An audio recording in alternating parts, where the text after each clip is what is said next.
Hey guys, this is ArtsyWisdom. My name is Diane. I'm back. Thank you guys for coming by.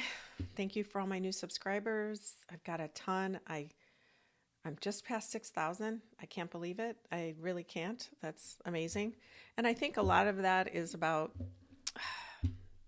all the anxiety and fear we're dealing with right now. And I'm happy to help in whatever way I can. Anybody that's new here, thank you. Hope you find something of value.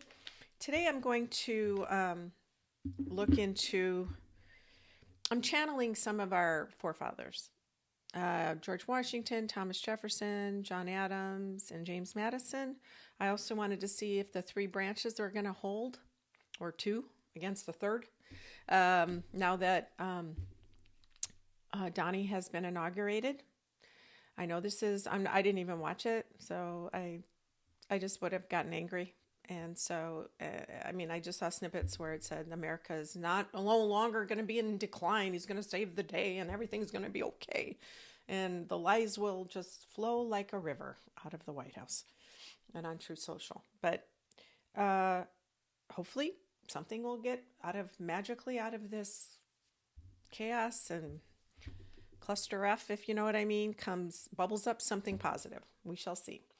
And then I also wanted to, I think that was it for now, because I wanted to see how you guys were and kind of touch base. Today, I came out of the frozen tundra, or last night, it was minus 17, minus 20 Celsius for 2 days for a high. So the low was like minus 30. For those of you who know cold, that's very cold. And and then we got down to Arizona, and it's still chilly here, but not anything like that. I don't have to wear boots, and my hands don't get stuck on metal or anything like that without gloves. And then I'm also, probably TMI, I'm detoxifying my liver, so I have a nice green drink with greens and parsley, cucumber, ginger, some strawberry and banana, and miso soup to warm up. So let's get going. Before I get started, I wanted to say, if you haven't subscribed, please do so. It's free. I also wanted to suggest that you guys just take deep breaths every time we encounter this anxiety and fear. It can create all sorts of physical symptoms or physical problems, but remember, a lot of that is developed in your mind.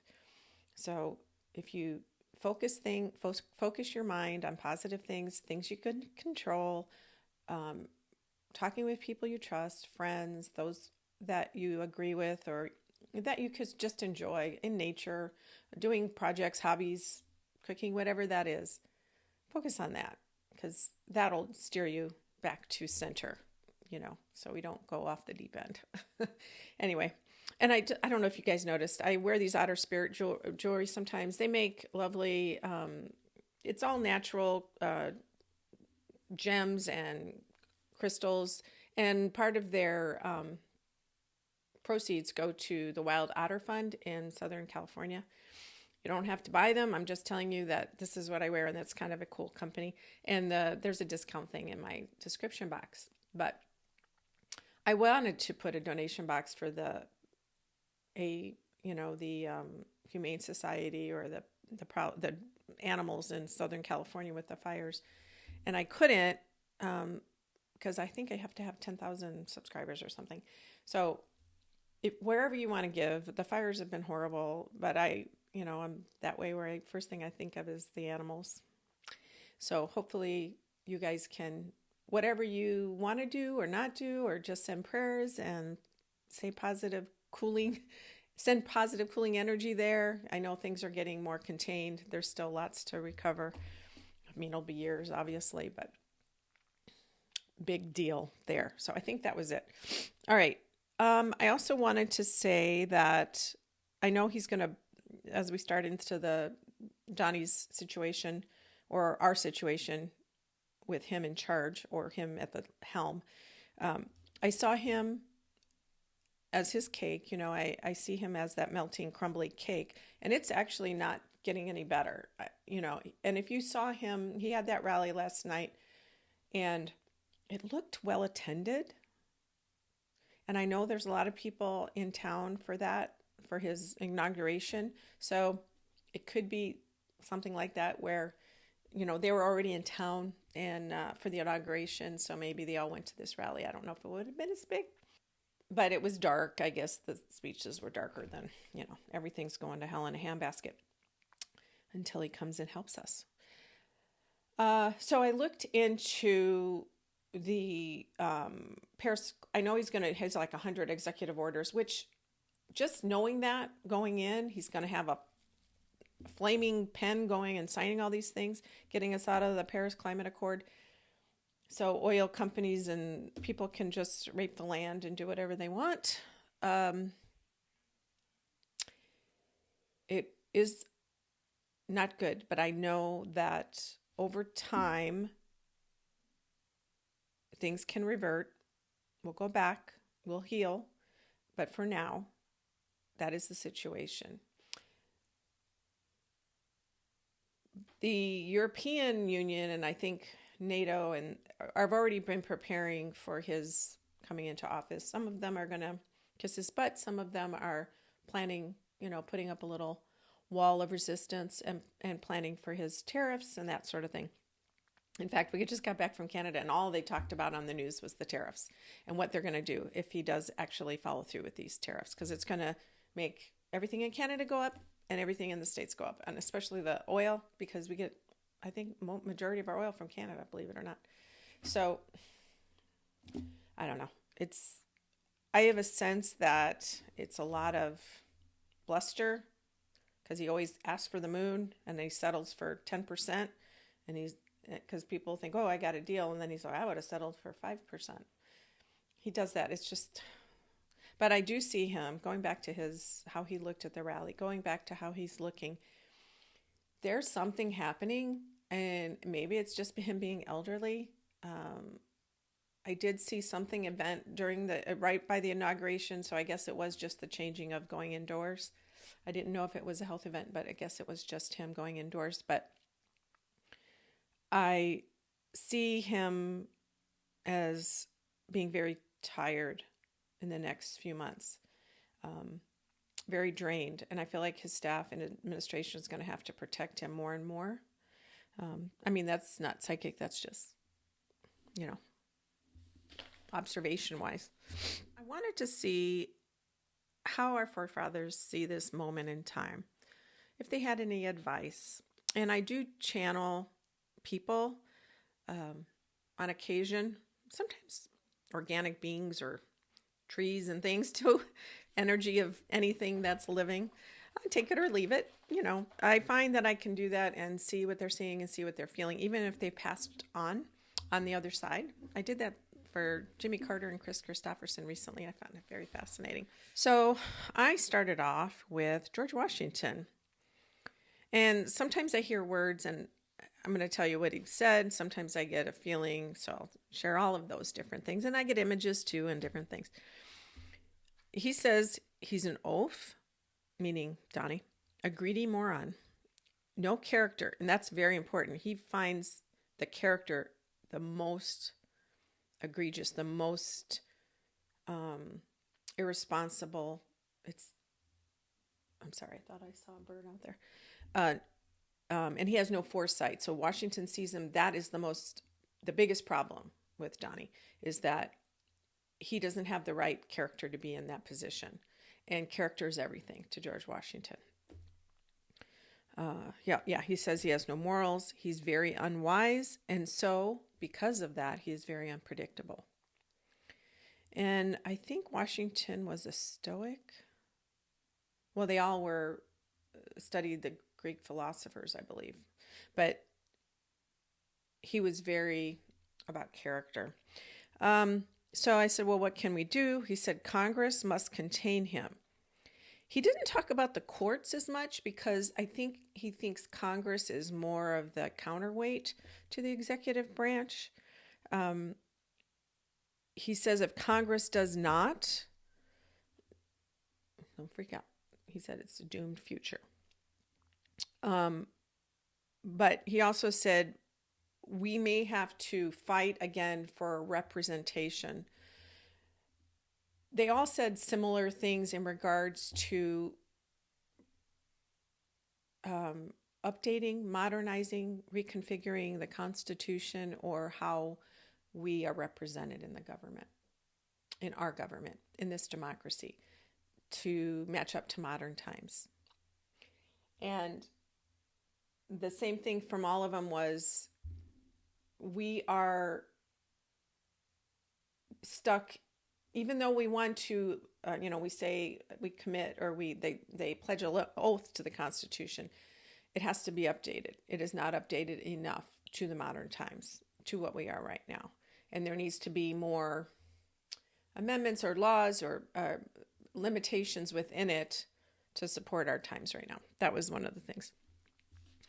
And also the feeling of fighting. I got that from all of them, was getting out there and fighting and taking and speaking up and being loud and protesting and using our First Amendment rights, kind of thing. That's the other thing I felt from all of them is, you have to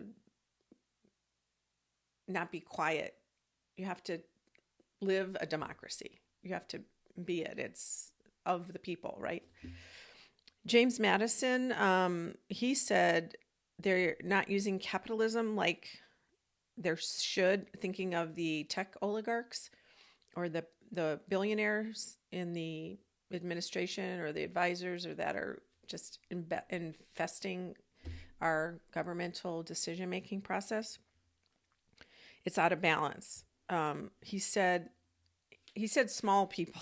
I don't know if he means small people meaning poor people, or the little people out in the cities that really don't have anything, or in the country. He showed me both rural and cities, these people, poor people that are just living day to day. And I pictured in those old cities, I want to say ghettos, but they're not ghettos like we think of ghettos. They're just like tenement housing and that sort of thing.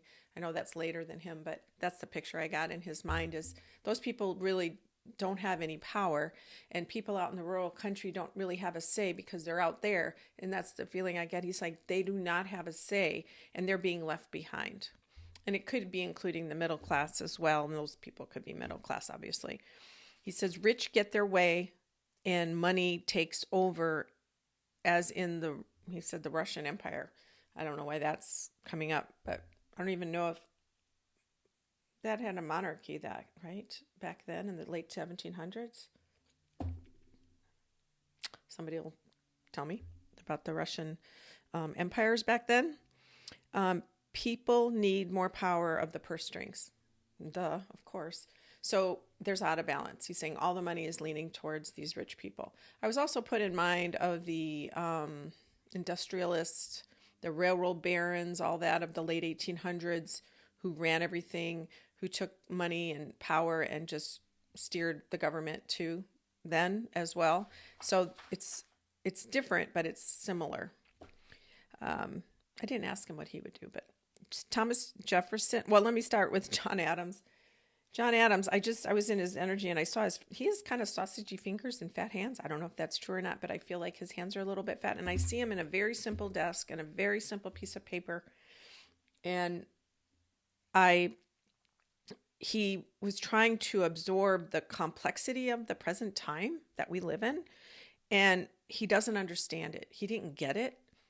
Not that he can't understand power and greed. It was more about technology and social media. I feel like I could explain it to him and he would understand it easily, but it was more of the simplicity he lived in. I don't know if that's true or not, but I feel like he was a very simple, smart, highly intelligent person. And these were I felt not rules, but like he lived from a basis of his upbringing and he made choices. And so now we are living in this time, which he doesn't understand. It's like completely foreign to him.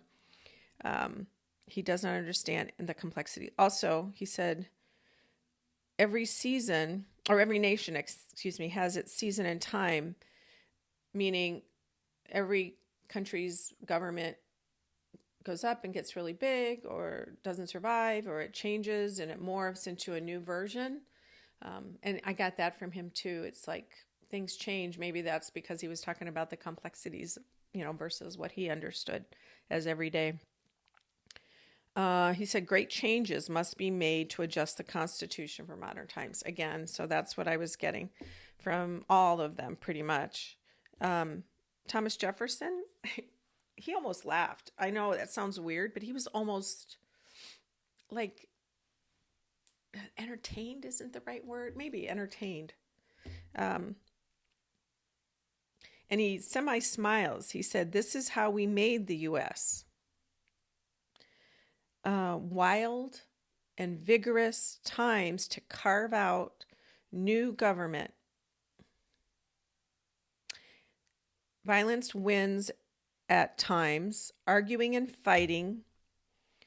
This is what he says, "is proper and normal to find consensus." So we're at a time of upheaval. Violence is one thing, but wildness, yelling, arguing, fighting. He said this is the way out, which is very interesting. He said men will fight for what they want, as always.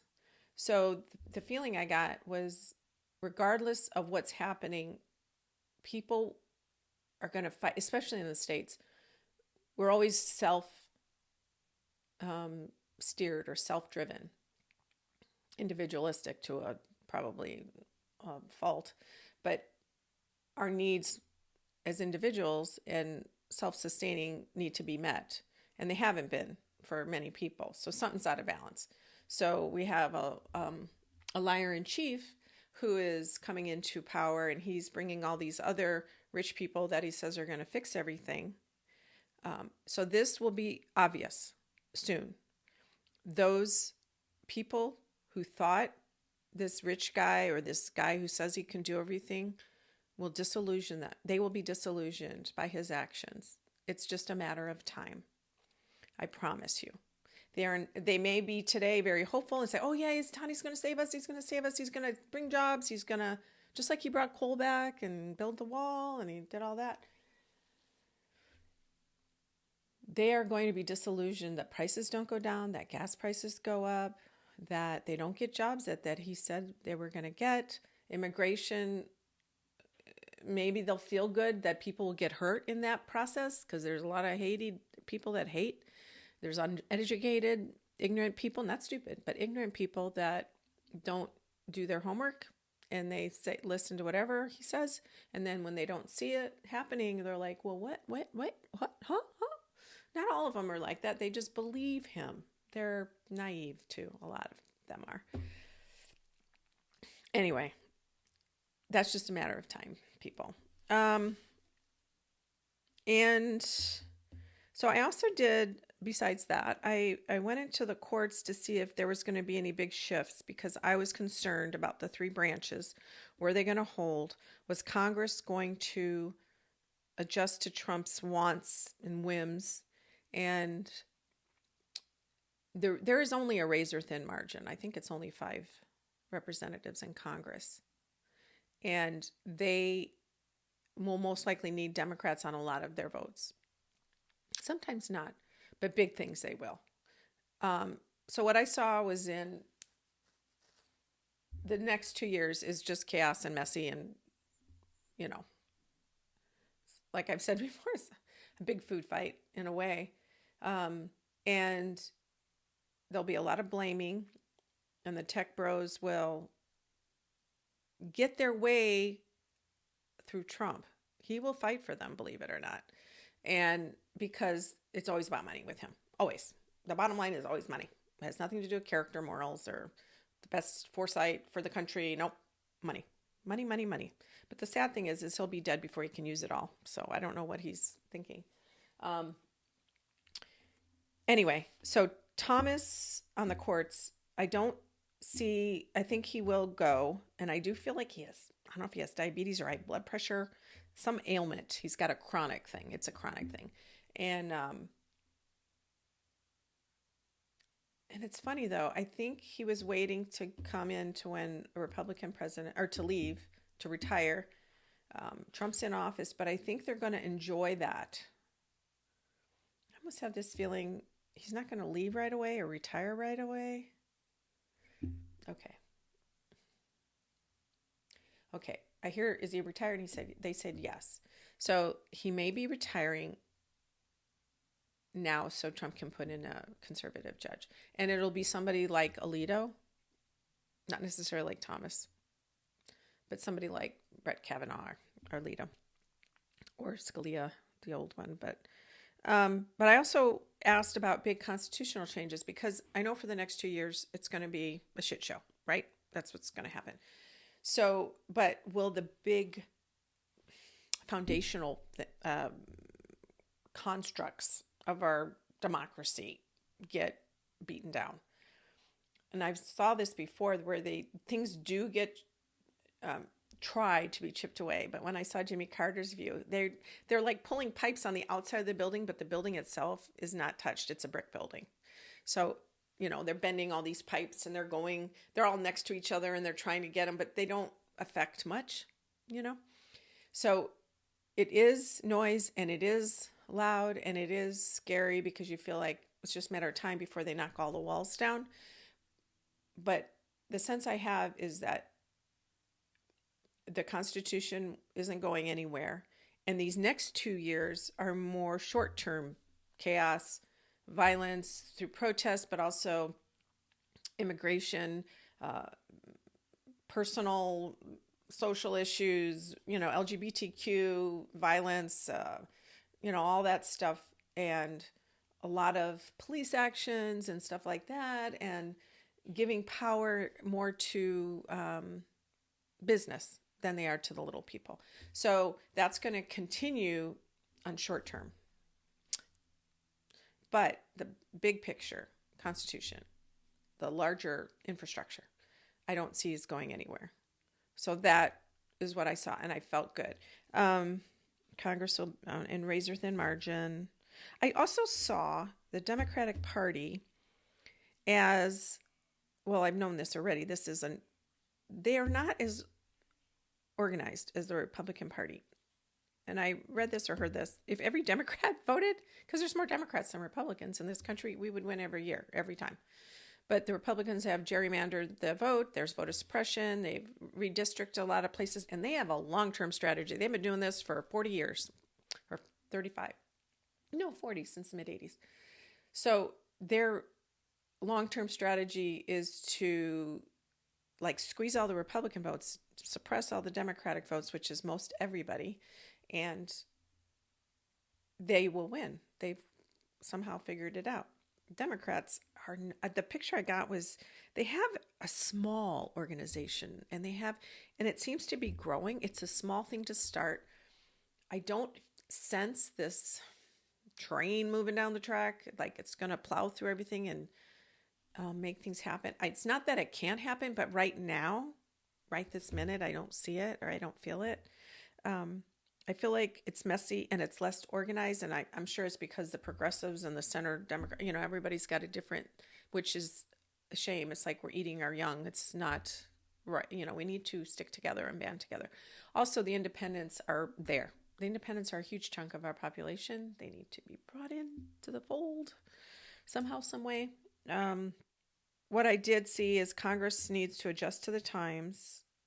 Okay, that was besides what our forefathers said. Congress needs to adjust to the times. This Constitution, we take an oath of, it's old and nothing wrong with it, but it needs to be adjusted. New laws to keep money out and corruption out. That's the focus. That's what I think. That's what I saw. And I do think in 2 years, when the Democrats have a majority, I think that's going to be a big push. Trump is going to veto anything it comes across probably, but in 2 years after that, well, he might not even be in power, actually. I think he'll be on his way out by then. So, but I do think that the money is going to be the big push, and corruption and lobbyists out of, we're at a pivoting point now. We're at a big shift, and I've said this before, the big shift is happening. Pluto's moved into Aquarius, into the It's already conjunct the same sign, the same point as when we became a nation. And we're reviewing, reassessing, destroying. That's what it looks like. It feels we're destroying, and it's very scary. Destroying, taking apart, and what doesn't work. And so a lot of people feel different things don't work. I don't agree with everybody on what doesn't work and what does work, but some people want to take it all down.